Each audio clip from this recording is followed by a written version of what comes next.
নবী সাল্লাল্লাহু আলাইহি ওয়াসাল্লামের ইন্তেকাল হয়েছে, তখন আপনার মাথার কঠিন যন্ত্রণা ছিল, খুব কষ্ট ছিল। জি, মৃত্যুর যন্ত্রণা খুব বেশি ছিল, তো খুব কষ্ট পাচ্ছিলেন নবী সাল্লাল্লাহু আলাইহি ওয়াসাল্লাম। মাথায় পটি বেঁধেছিলেন, এত ব্যথা ছিল। তো রোগের তীব্রতা, এটাও বেনিফিট আপনার জন্য।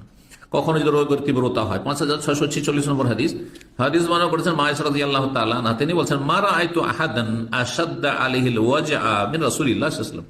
আমি কোন ব্যক্তিকে দেখিনি যে রাসূলুল্লাহ সাল্লাল্লাহু আলাইহি ওয়াসাল্লামের চাইতে বেশি তার রোগের যন্ত্রণা বেশি ছিল।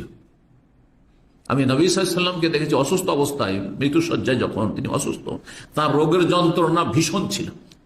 এত ভীষণ রোগের যন্ত্রণা কারো আমি দেখিনি, বলছেন মায়েশা রাদিয়াল্লাহু তাআলা আনহা।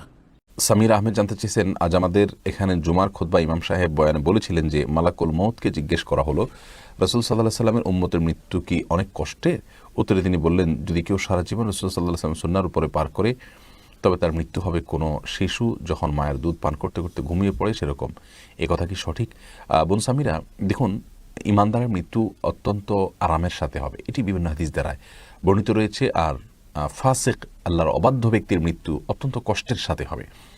তার রূহ যখন বের হবে তখন তিনি অনেক বেশি কষ্ট অনুভব করবেন। আর ইমানদার, তিনি টেরি পাবেন না, অত্যন্ত আরামের সাথে তার রূহ কবজ করা হবে। এ বিষয়টি বিভিন্ন হাদিস দ্বারা প্রমাণিত।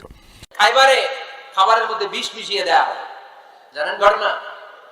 এক ইহুদি নারী দাওয়াত দিয়েছে বিশ্বনবীকে। বিষ্ণু ইসলাম দাওয়াত পেলে ফিরাতেন না, তিনি গেলেন।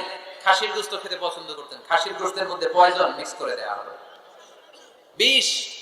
এই বিষের ব্যথায় তিনি আজীবন কষ্ট পেয়েছেন। ইন্তেকালের আগে তিনি বলেছিলেন, ওই যে খাইবারের যুদ্ধে যে ব্যথাটা আমি পেয়েছি বিষের কারণে, ওই ব্যথা আজকে আমার আবার উঠেছে। এজন্য আমার নবীর মৃত্যুটা ছিল শাহাদাতের মৃত্যু। তাকে বিষ্ণু ইসলামকে বিষ খাইয়ে হয়েছে। স্বাভাবিক মৃত্যু ছিল না বিষ্ণু নবীর, ওই বিষের ব্যথায় তিনি মৃত্যুর আগে কাতরাচ্ছিলেন। এখন ইমানদারের মৃত্যু অত্যন্ত আরামের সাথে হবে, এটি বিভিন্ন হাদিস দ্বারায় বর্ণিত রয়েছে। আর ফাসিক, আল্লাহর অবাধ্য ব্যক্তির মৃত্যু অত্যন্ত কষ্টের সাথে হবে।